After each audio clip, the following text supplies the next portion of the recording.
小姐，请您先看看菜单。你刚说我什么？长得难吃，长得像这块奶油。啥好好吃？这些在公众场合大声喧哗的人，真应该被抓到警察。好难吃哦！见鬼，真是怕什么来什么呀！你见会长得难吃吗？你长得就难吃。哎，小姐，要不咱们你想点什么？看男二是在求婚的时候被张圈圈拒绝呢，还是在婚礼现场被男主抢新娘？我呀抢新娘，你呢？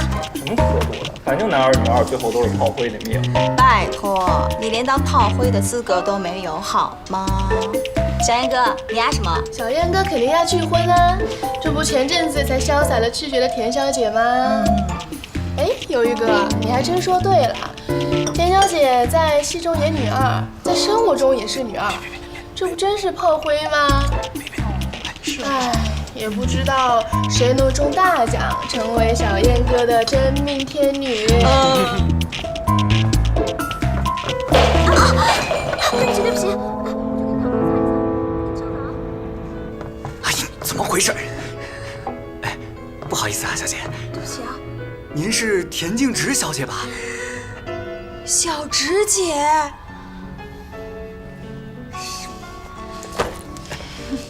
不好意思啊。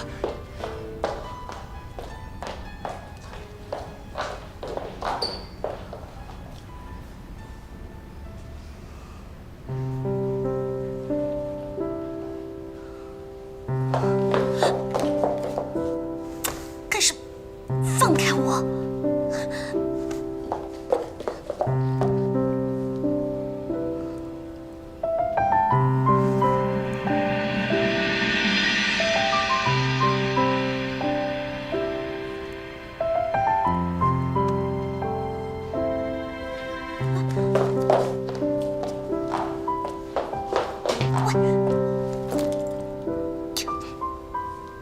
干什么？很丢人啊！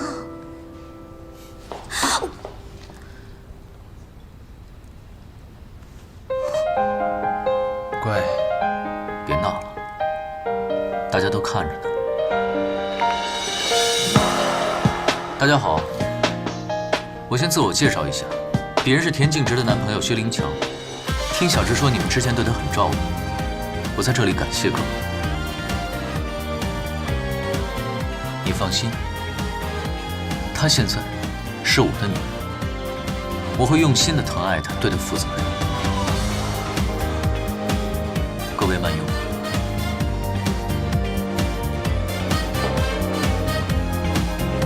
这是个看脸的世界。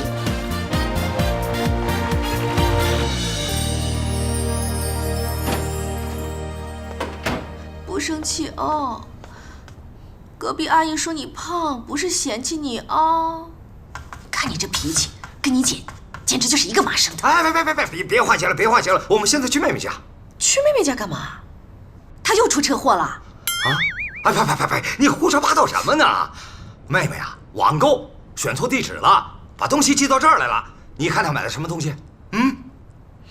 你又偷拆小直的包裹？不是，你看她买了什么东西？你看看嘛。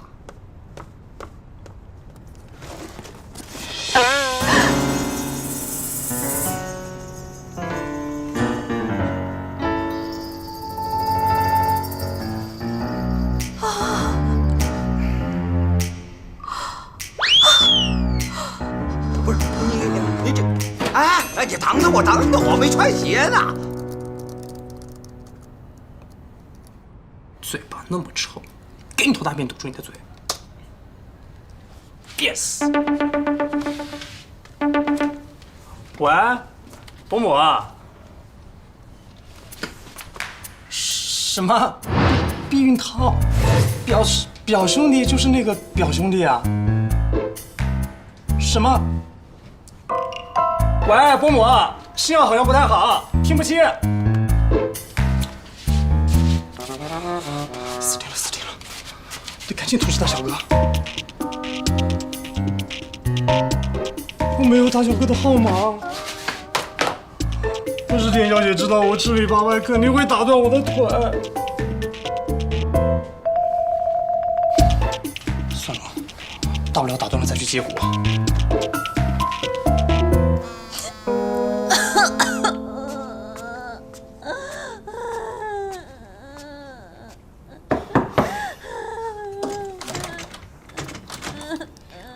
你明天还得拍戏呢。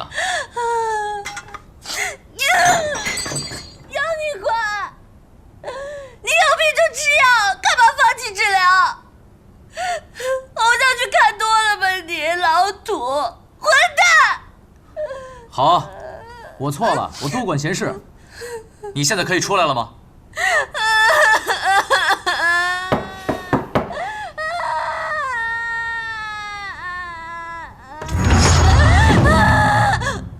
你到底要哭到什么时候？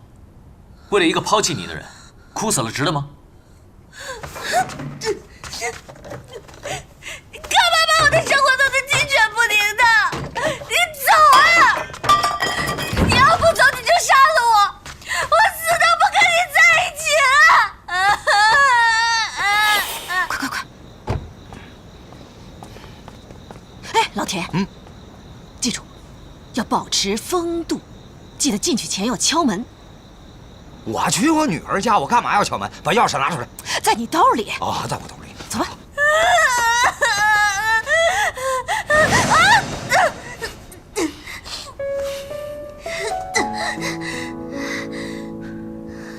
你打够了吗？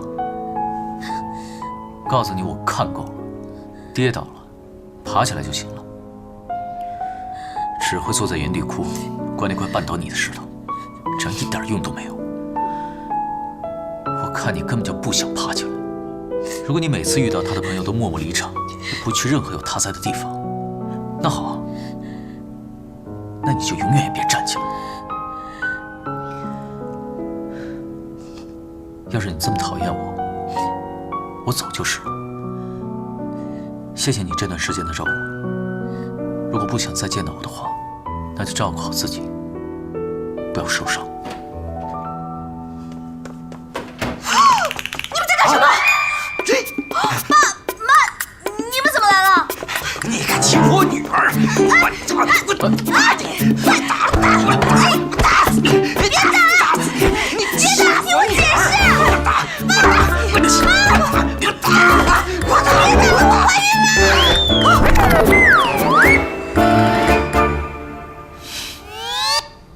事情反正就是这样了，然后我就怀孕了，我想打掉，他不让我打，于是就是你们看到那样了。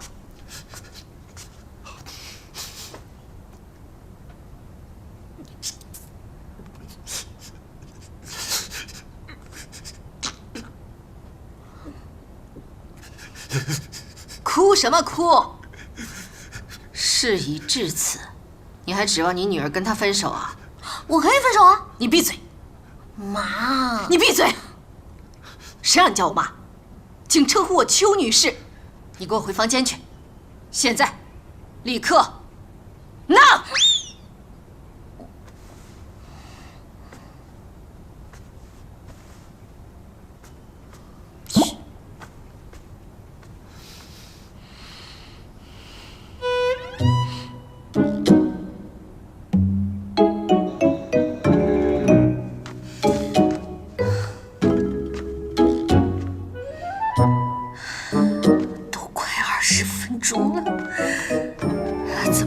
怎么办呢？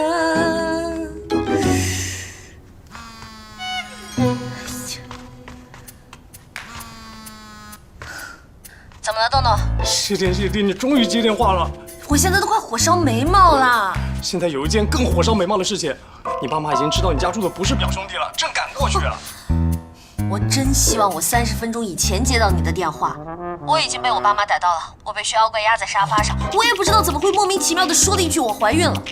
但是问题是我爸妈在不停的打薛妖怪，我特别害怕薛妖怪一生气把他们的脖子给拧断了。他们现在已经在下面聊了有20分钟了。你确定大乔哥是在跟他们聊天，而不是扭断了他们的脖子？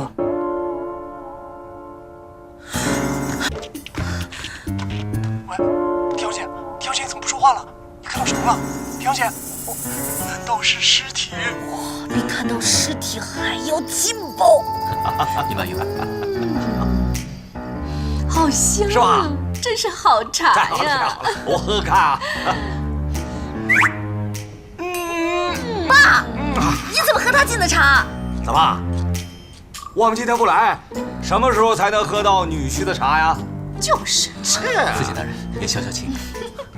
算了，老田，嗯，我看呀，今天有点晚了，我们先回去吧，改天再和女婿谈谈婚事该怎么办啊？好，好，那全看母亲大人的意思。你看看多好啊！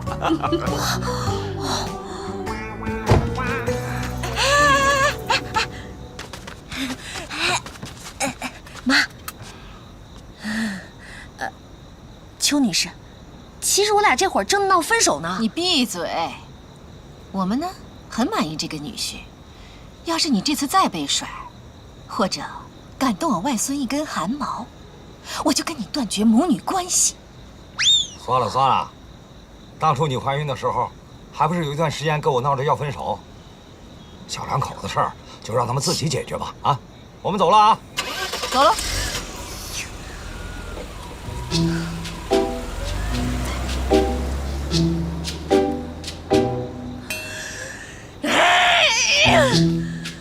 我为什么要说我怀孕了？刚才怎么好像有个声音一直在我耳边说怀孕了，怀孕了，怀孕了？真烦死了！你到底跟我爸妈说了什么呀？你不是耳朵很好吗？怎么没听见他们进来的声音呢？这么晚你去哪儿？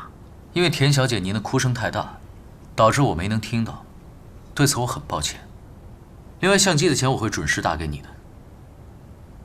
关于客串角色的事呢，让剧组直接给我打电话就行了，我会去的。你要走？你把我的人生搞成那样，你就想走？这种寄人篱下、养人鼻息的日子，我活了500年第一次遇见，我也已经受够了。田小姐，我们还是各自珍重，有缘再见吧。你离了我们家，你还能去哪儿啊？再说了，你不是在找仇人吗？这离了我能行吗？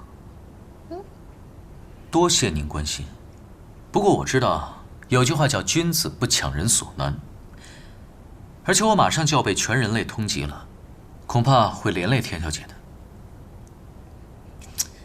这也不一定到5000万，对吧？咱再想想办法嘛。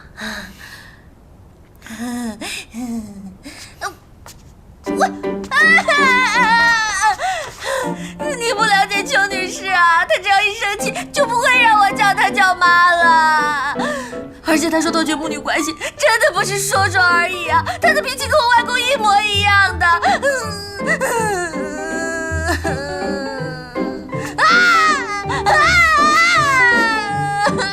放手，这关我什么事？我宁愿死，也不要跟你住在一起。这句话我送还给你。我错了，我错了。我求你跟我住在一起，我求求你好不好？你是真的想让我留下来吗？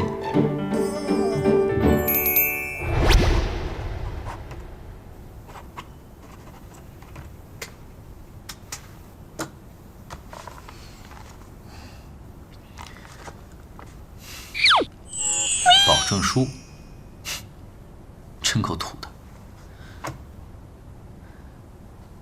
第一，绝不随意打骂乙方，践踏乙方的尊严。第二，积极热心帮助乙方寻找仇人，而且绝对不逃避责任。第三，乙方住在甲方家期间，要配合甲方假扮情侣，但不得有非分之想。OK 吗？可以签字吗？你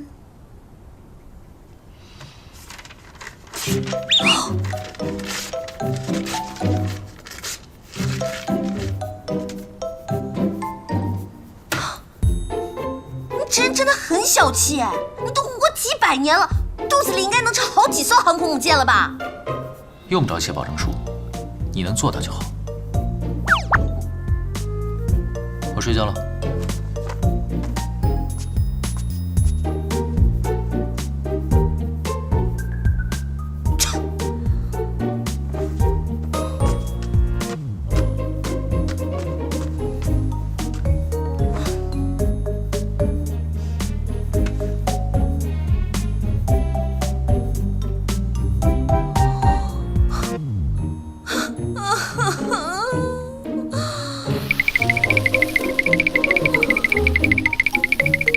点击量的事情，你再想想办法嘛。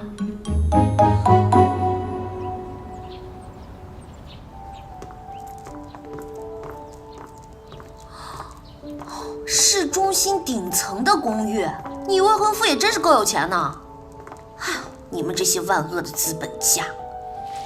当然了，张家和洪氏的联姻消息一出来，我们两家的股票就像春雨后的小禾苗喝饱了水一样，biu biu biu 的往上涨。请吧。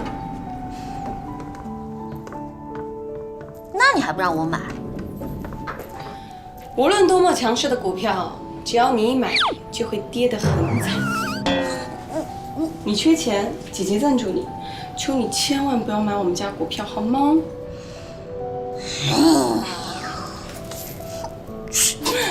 好啦。啊，你明星注意个形象啊！怎么就没形象了？你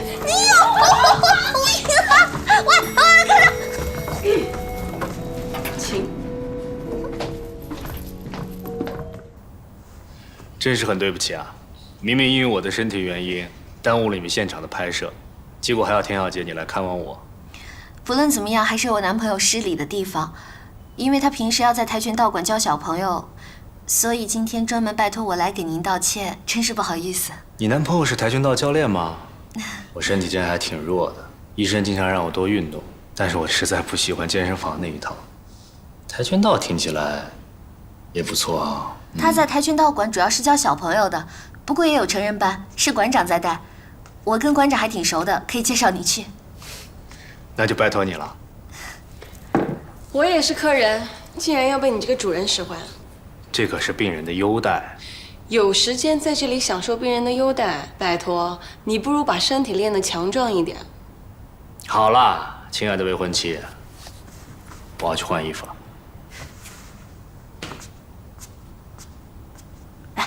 你未婚夫要请我吃饭？你想多了，我们10点还要出去秀恩爱呢。所以说，让孩子们不挨饿、不挨冻，是对福利院的基本要求。而由洪氏集团捐助的这家福利院，我希望它能有更高的标准，除了能够满足孩子们的温饱问题，更应该解决孩子们的心理诉求和身体健康。让每一个孩子都能够真正感受到家的温暖。我的讲话就到这儿，谢谢大家。近一段时间，我们看到您和未婚妻张萱萱小姐频繁出现在公众视野，是不是婚期将近呢？有好消息会告诉大家的，谢谢。刚才洪先生一直强调孩子的心理健康问题，是不是联想到自己的成长经历呢？当然，我小的时候得到的关爱就不多，所以自卑的性格到现在都还影响我。所以在这儿我要呼吁大家能够多多的回归家庭，让每一个孩子都能在有爱的环境下成长。您是不是已经开始考虑自己孩子的健康教育问题？还有，你喜欢男孩还是女孩？你从一开始结婚的问题问到生孩子，你一定是萱萱的粉丝吧？你怎么比我还着急啊？私生子啊？你肯定没看过几年前我的专访，更别说10几年前我继承洪氏集团的报道了。那个时候我应该还在读书吧？介于我们俩的关系，我觉得我有必要向你普及一下我的生平。好吧，我洗耳恭听。我在美国出生的，母亲生我的时候难产离开了，保姆把我带大。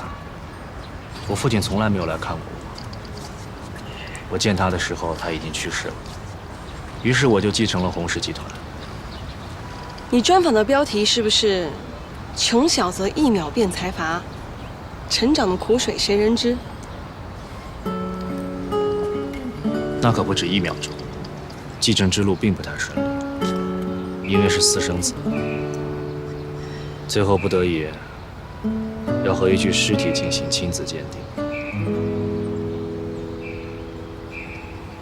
对不起啊，刚才我那个玩意……没关系，这些事我早都放下了。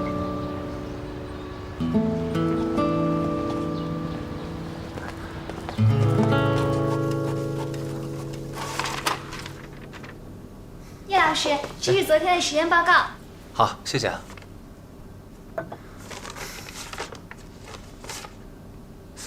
哎，这一份好像不是我的。哦，对不起，可能是我刚刚不小心还原了一些删除的数据。哦，没关系，那应该是老师的。奇怪，怎么连样本编号都没有？老师，这一份血液样本分析报告单是您的吧？没错，这份血液样本是我研究分析的。您是从哪里得来这份血样的？为什么人类的血液当中会有这么完美的修复酶啊？只是检测到了非常少量的修复酶。这份血样是我们资助人寄来的，他让我保密。至于其他的，我和你知道的差不多。看来我们这个神秘的资助人不是个普通人。老师，刚开始给我们休眠体头发样本的就是这个资助人吧？您说这个血液样本会不会和那具休眠体有什么关系啊？那就要等到找到那具休眠体之后才知道了。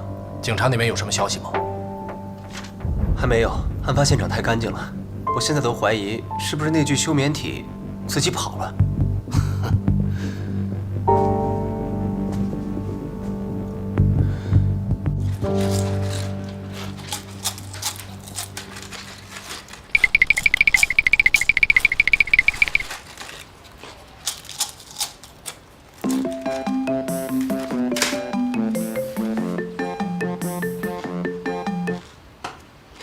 晚上好，大宝哥，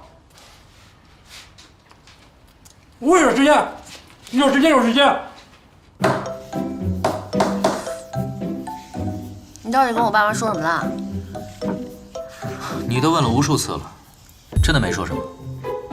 他们只是让我改口叫父亲母亲，就这么多。你要想让我早点离开，就赶紧帮我找到仇人。你不是偷到卖玉璧的档案了吗？里面有地址吧？导航音会用吗？那家人搬走了。啊？警察局的系统里有每个人的信息，只要知道名字，找一个人应该不难。不过你应该要证明的是，你的确在找试探的亲属吧？什么？你让我跟小燕和好，在她面前秀恩爱？你没事吧，大哥？你不觉得这要求很过分呐？反正也不会更坏了。上次车祸后，没人再追究你被拒婚的事了。假如我的身份被曝光，你顶多也就是个被妖怪欺骗了感情的可怜女人。现在你爱得越深，以后就能博得更多的同情。但你也知道，前几天我还在他和同事面前被叫了一身，丢死人喂！我告诉你，你一旦在他们面前低下了头，可就再也抬不起来了。你想清楚。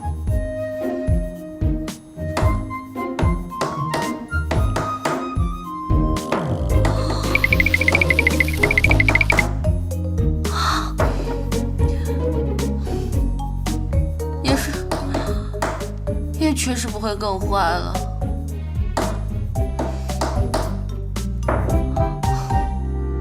那我怎么做呀？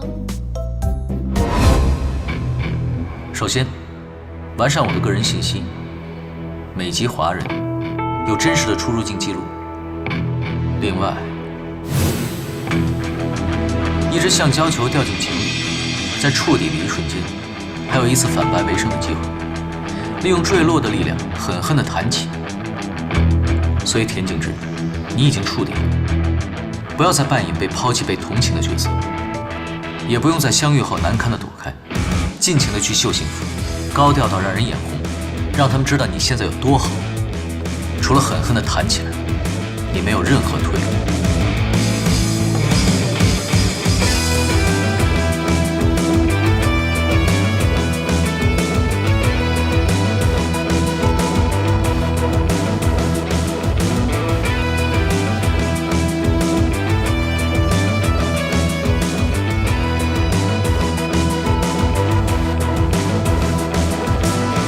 动动观察一下警察局系统的网络，找一找入侵网络的办法。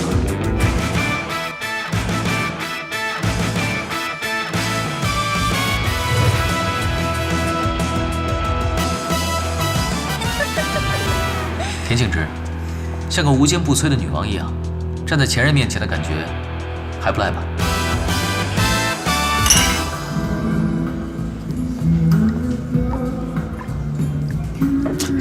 可以了，爽！田小姐，你少喝点儿，小心被狗仔拍到臭表情。没关系，今天姐给你们表演挖鼻孔。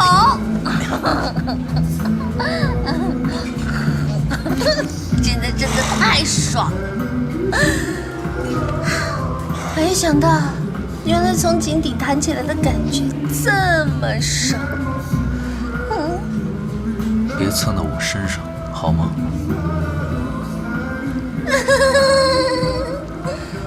那人家去洗手啦。慢点。去。你慢点。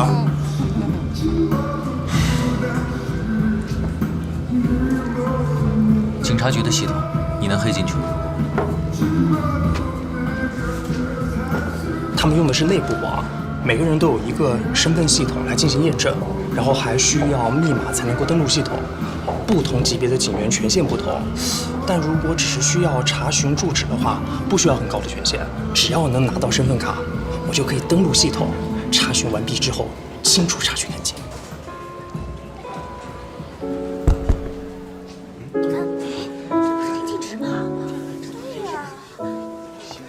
也许你我之间不曾有感觉，或是一瞬间花开花谢，那又是谁先动了心，让喜悦变作小心，热情变作贪心。也许你我之间存在过错觉，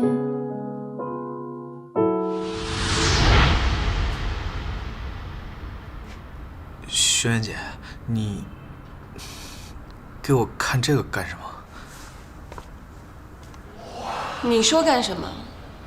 娱乐报上写着田径直酒吧献歌，大胆示爱，他是这样的人吗？全世界的女人在热恋的时候都可能智商为零，唯独她是智商飞涨的奇葩。你不觉得自从她莫名其妙的多了一个男朋友之后，这里就已经完全失调了吗？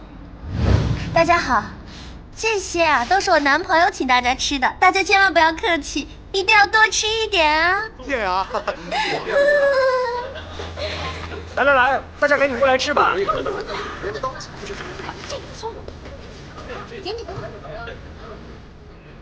是。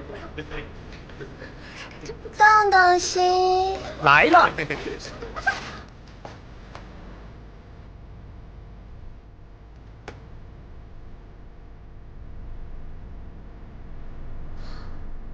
怎么用这种眼神看我？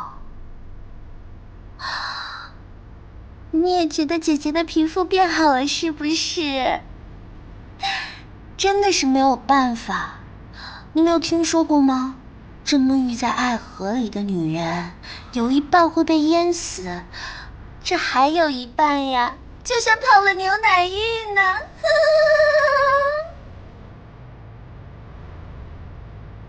哎呀，好啦，不要再愧疚了，人家都已经原谅你了呢。我们家大乔可是说过的，这过去的一切都是为了造就更好的自己。所以我还得感谢你呢。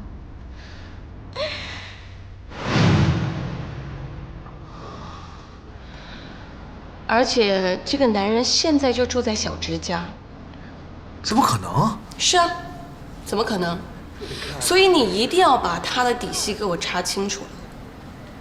据我推测，8成是一个趁虚而入的情感诈欺犯。好，放心交给我。张小姐，我特别喜欢您，我是您的粉丝，能给我签个名吗？只要签名，不要合影吗？那我能否跟您合个影呢？当然。哎，春姐，下个我，下个我，真好。跟我，香姐，跟你合个影。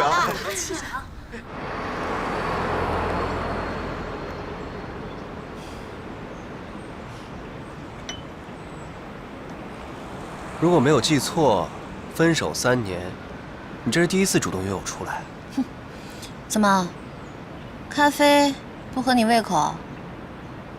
我看到报纸上说你最近交了一个不错的新男友，所以我在想，你到底是来炫耀的呢，还是想跟我旧情复燃啊？把我当备胎？这次想请你喝个下午茶，就是想表示一下慰问。上回你们研究中心因为车祸丢了休眠体，我冥思苦想了好久，还是什么都没想起来。听说租借那具休眠体的费用相当之高，结果还是丢了，估计要赔不少钱吧？怎么，你不是在挖井吗？现在又想资助研究事业啦？你知道的，我一向对科学研究什么的不怎么感兴趣。也是，你的倒霉体质还挺反科学的。李教授是你们科学研究中心的负责人吧？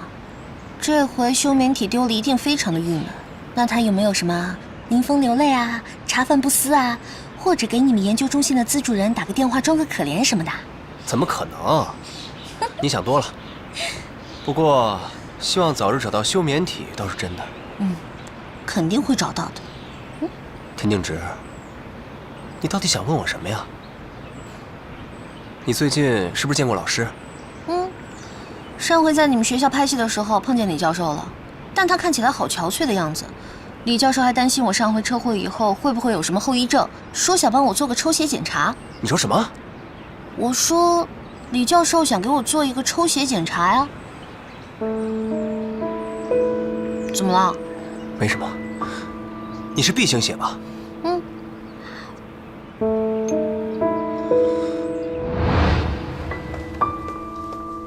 叶老师，我给你买了杯咖啡。谢谢啊。你们家小饼最近没有在逃课了吧？谁知道呢？我也不能每天看着他。那个道具真的不是他换的吗？当然不是，这点我是肯定相信他的。警察抓人也太不负责任了。那2天围观拍戏的人那么多，到医务室看热闹的人也不少，凭什么就偏偏要怀疑我们小饼？那天你也去看热闹了？怎么会？她可是我最讨厌的女生类型。看来你们姐弟俩的品味真是相差甚远啊！唉，纯情少男是很好他这口。哎，不过小饼跟我说，那2天在片场也看见李教授了。你说李教授是不是也喜欢田静植那种类型的？我听说李教授已经离婚好久了。叶老师，我开玩笑的。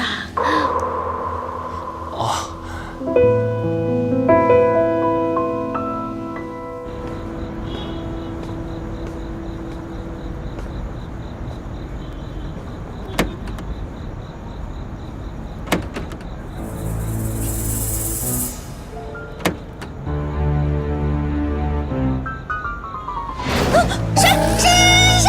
谁？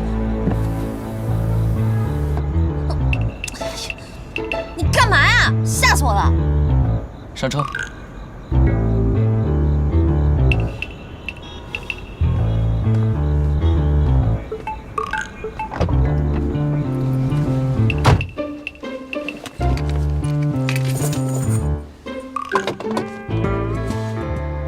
鬼鬼祟祟的，差点被你吓出心脏病。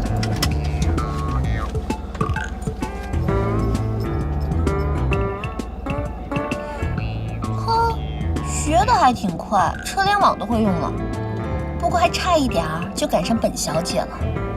没办法，天赋异禀。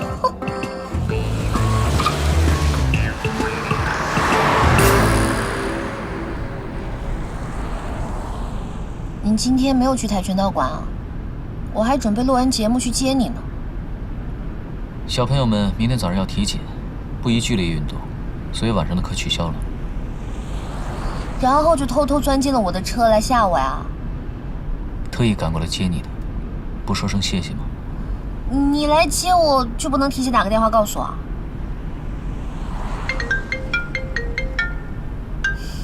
干嘛？你不是让我给你打电话吗？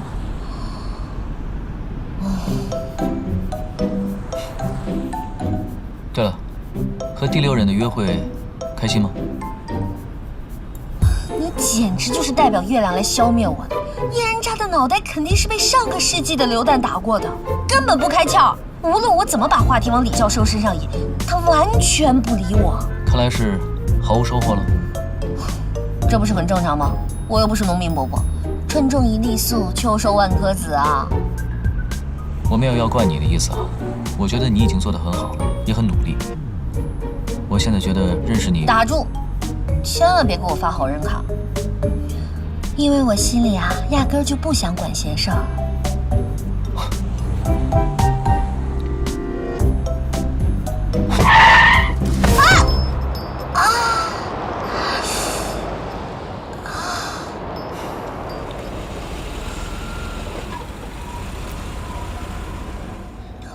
我看一下，疼不疼？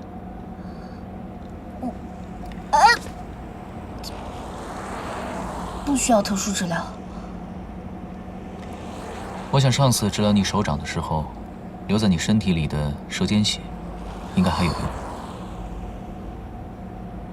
Oh my god！ 我身体里竟然还流着你的血。So， 不要随便让别人接触你的血液，否则被别有用心的人利用，可是会很麻烦的。想要拿到我的血，应该没有那么简单吧？体检的时候就需要抽血啊。有你在，我基本上与体检无关。可你受伤的时候也会流血，这样不就拿到了？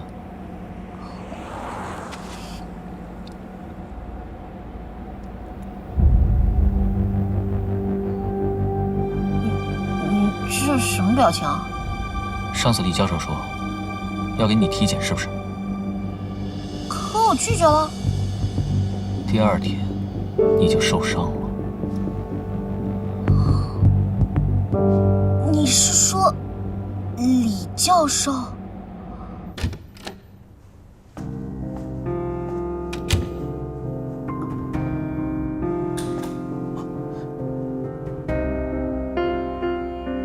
怎么这么晚还不走啊？灯也不开。因为我知道，老师每天晚上都会来这里检查一遍。实验室不能喝酒，你早点回去吧。老师，划伤田径直手掌的那个道具，是不是你换的？那份匿名的血样，是不是就是田径直的？能给我倒杯酒吗？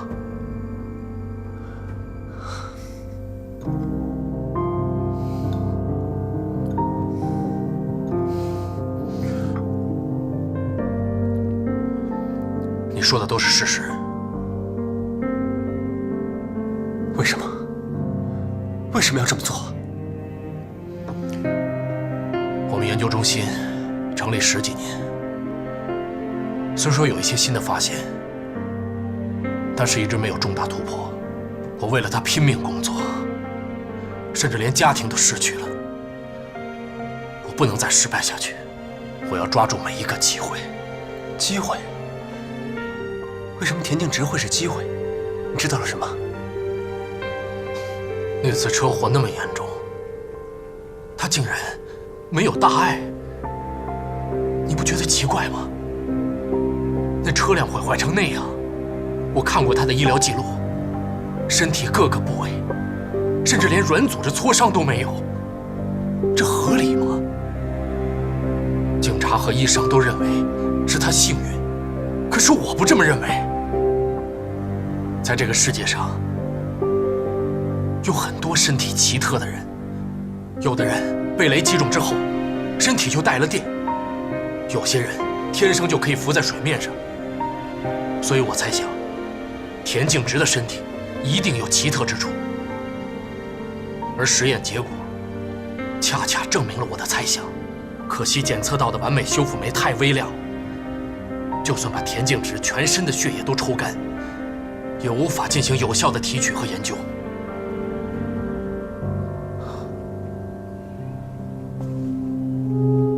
你知道你这么做是犯罪吗？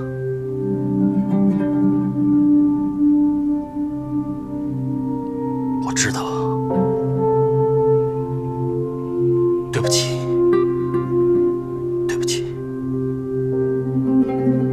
我不配做你的老师。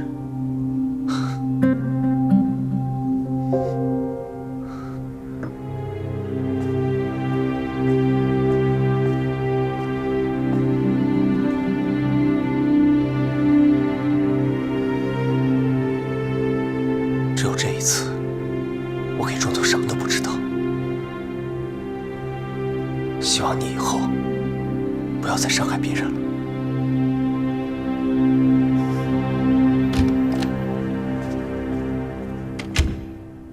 所以你的意思是说，李教授他们也发现了我受的伤和车祸现场不匹配，所以才想要研究我的鞋里到底有什么不同？他现在也许已经知道了，实验用的休眠体苏醒了。哦，那怎么办？徐校官，我们先躲一下。啊？只要你不到处乱说，没有人会知道我是那具休眠体。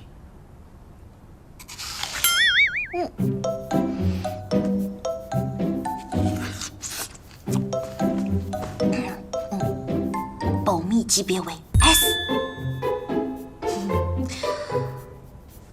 幸亏我那条沾满血的裙子莫名其妙的不见了，否则那裙子上都是血，我身上一个伤口都没有，肯定会被他们拿去当做外星人研究的。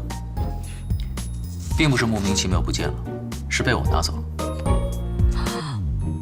啊，果然姜还是老的辣呀！这100岁的人还是斗不过1000岁的妖啊！不过你还是离李教授远一点。虽然他不是我的仇人，但是我估计我的仇人应该认识他。我已经查过了，那家研究中心启动了很多年，而且各种花费都不菲，背后一定有很强大的资助人。这视频点击量的问题还不知道怎么办呢？这又出来一个什么资主人，真的是霉运重重，危机四伏啊！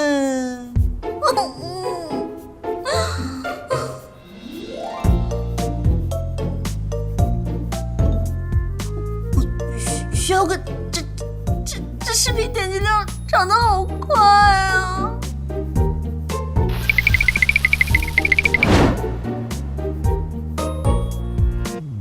记住，如果你以后在外面遇到了什么奇怪的人或事，一定要及时告诉我。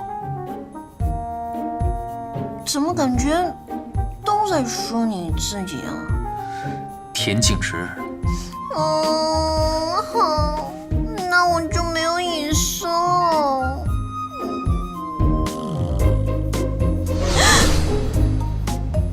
你需要隐私，是吗？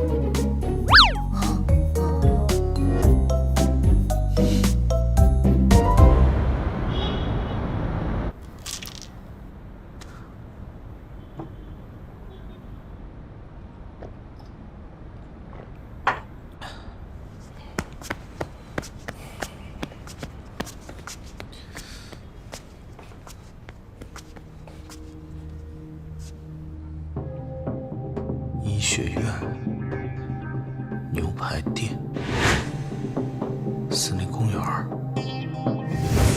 拍卖公司、胜利小区、杂志社、广播电台、寿司店。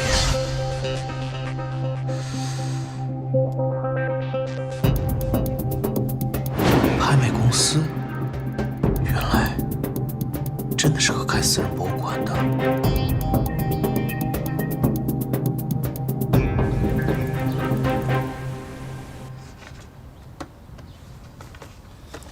大小哥，昨天一共有2次通过搜索大小哥的名字进入网页的访问记录 ，IP 地址呢，一个是金明公寓，有钱人；另一个是山顶的花园别墅，又是一个有钱人。金明公寓是小燕，山顶花园别墅是轩轩。就说这2个人不会这么轻易相信。特别是张轩轩那个神棍，真的是太敏感了，对他真的是半分钟都不能放过。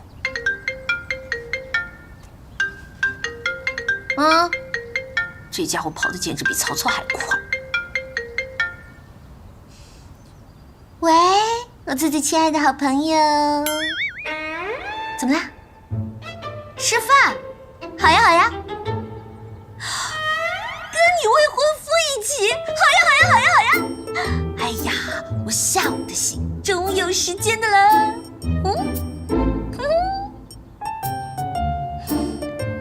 换衣服呢？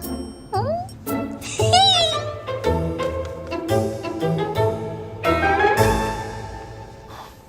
我不太想吃肉，来个沙拉，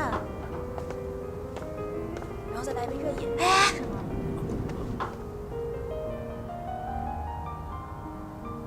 扣子还没扣好。你不觉得你这样殷勤的有点过头了吗？慈善家的世界你不懂，这是英雄惜英雄。今天是我们伪情侣正式亮相的日子，是第一次，也是最后一次了。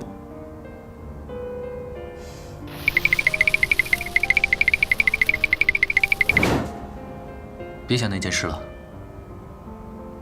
你头发有点乱了。哪里？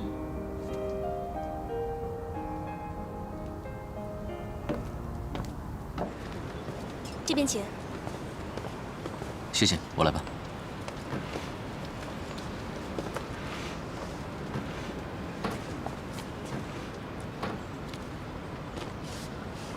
轩轩，洪先生，介绍一下，这是我男朋友薛林强。你好，我是洪世光，轩轩的未婚夫。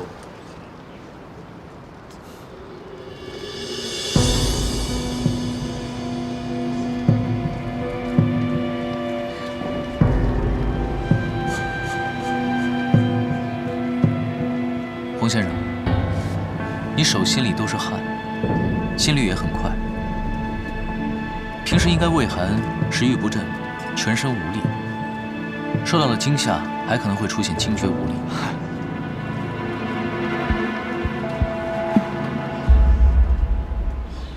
营养不良加缺乏运动，跟我前几天接收了一个小朋友，症状差不多。托天阿姐的福，我刚刚报了跆拳道馆的成人班，所以以后我们会经常见面。太好了，如果有需要的话，可以随时找我。打扰一下。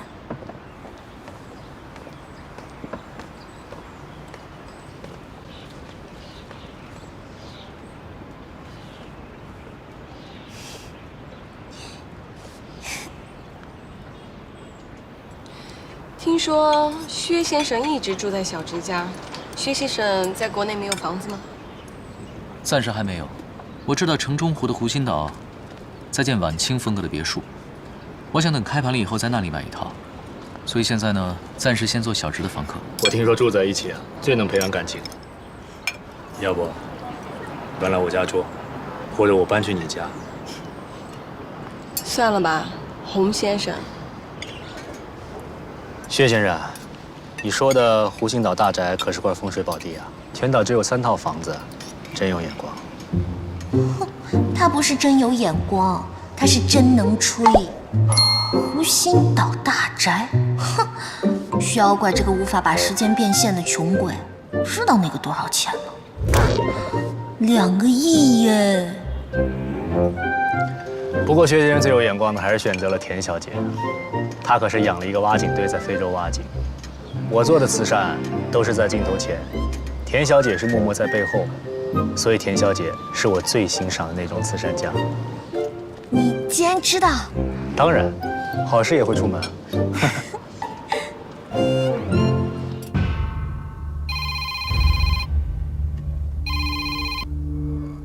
哪位？李教授，您好，老板让我来接你。知道了。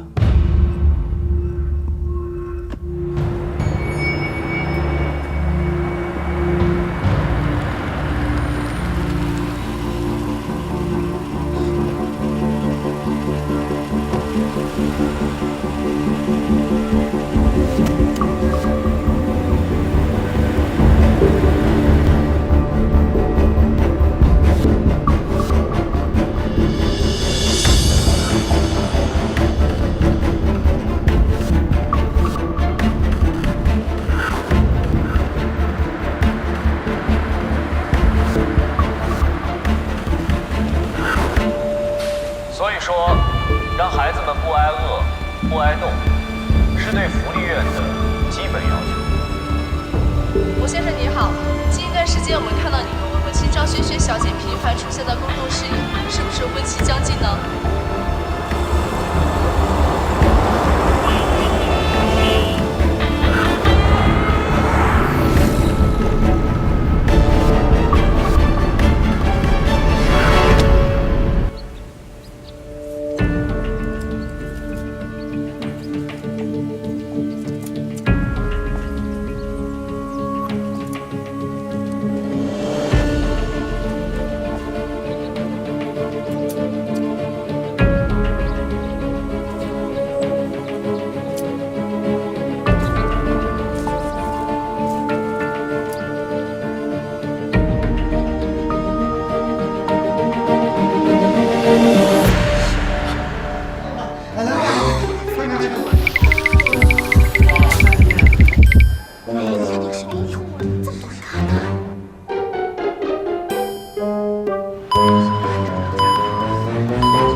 点击量的事情，你再想想办法嘛。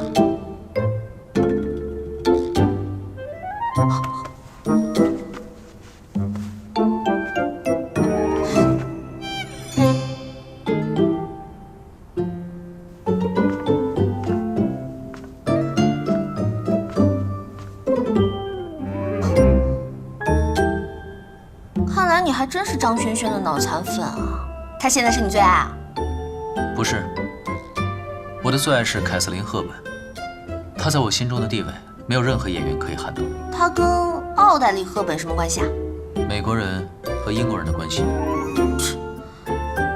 这两个国家的人我都不熟，不过明天我要去跟中国人张萱萱见面，去她未婚夫家探病怎么样？要不要去见一见你的女神呀？我没时间。也对，你现在应该抓紧时间，好好想一想，你是要去亚马逊丛林呢，还是要去非洲大草原呢？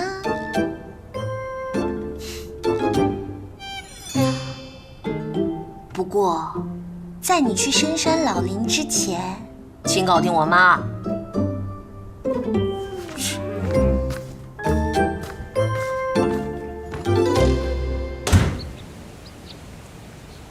老板，视频的点击率已经超过2000多万了。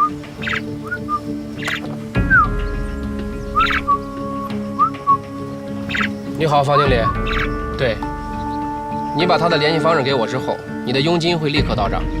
不过我最好提醒你，在你收到我们的钱之后，如果你再向任何人透露我的消息，很好，我相信你。世上的人真是一个比一个贪心啊！为钱贪心的人，就算有命赚，也没命花呀。老板，加上了。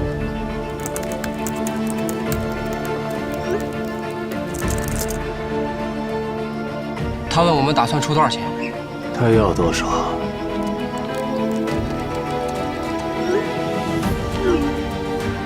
？500万。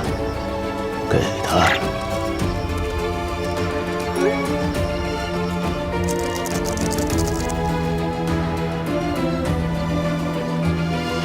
老板，我是觉得我们是不是答应的太干脆了？他会觉得有讨价还价的余地啊。等。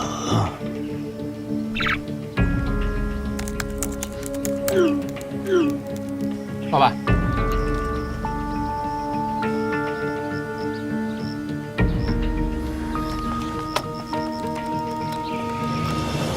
他说当然有，如果怪物把咱们杀了，他会惹祸上身。问他们到底卖不卖？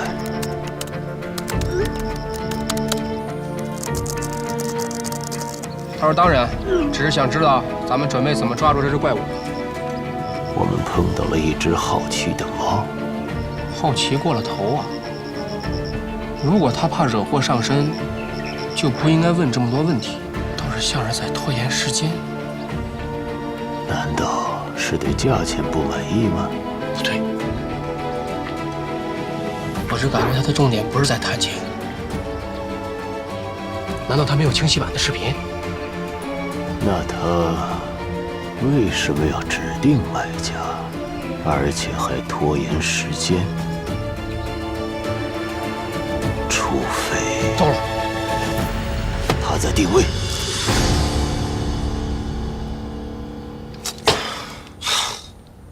差一点就抓到了，功亏一篑。也不算功亏一篑吧，起码我确定了我的仇人还活着，并且找机会再杀我。那怎么办？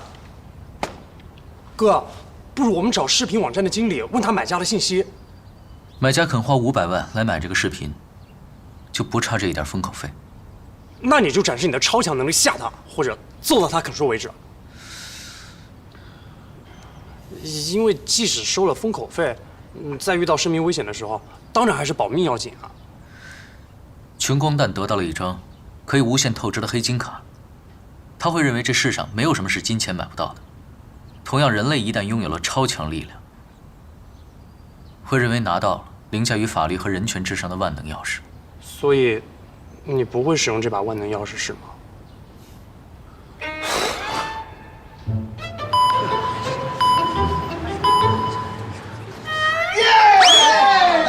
来来，看，哇，太厉害了！不得了，可以。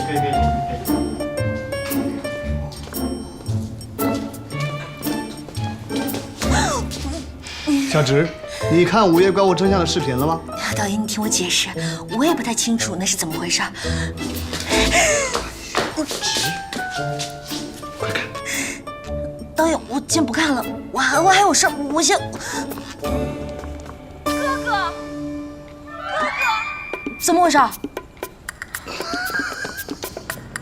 哥哥，你在哪里？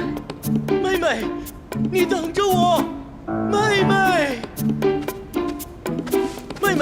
我马上就来了。哥哥，你要小心啊！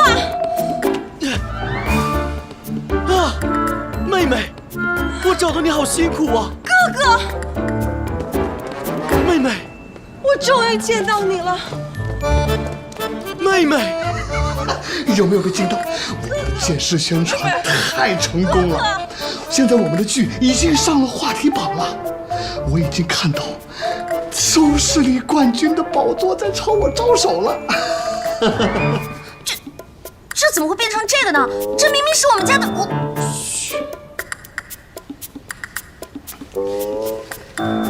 小智，就属你这关又不会乱说话，所以我就只告诉你，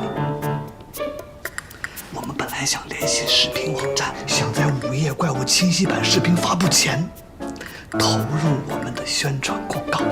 可是那个视频网站的经理告诉我们，他们没有收到清晰版视频，所以我们一拍即合，模仿那个视频，剪了一个宣传片。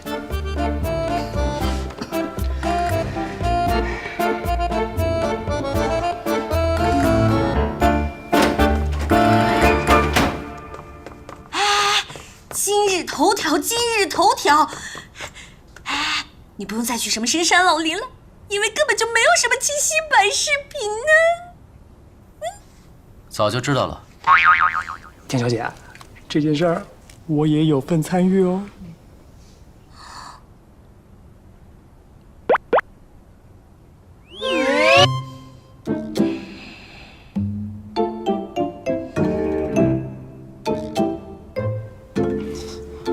田小姐，您先消消气儿。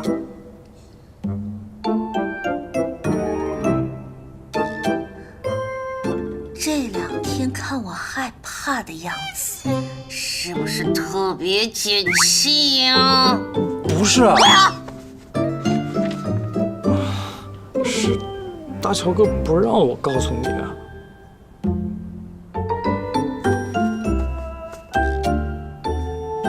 少管，你在报复我吗？我只是喜欢看你像热锅上的蚂蚁团团转的样子。那这2天你看得够开心了吧？那你能不能告诉我，你们到底什么时候开始干的这件事儿？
东东，我是薛灵桥，有时间帮个忙吗？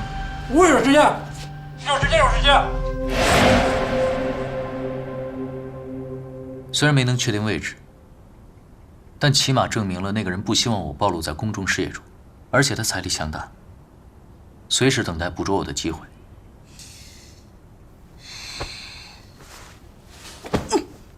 田小姐，不要生气好吗？你被解雇了，跪下！哥，怎么办呢？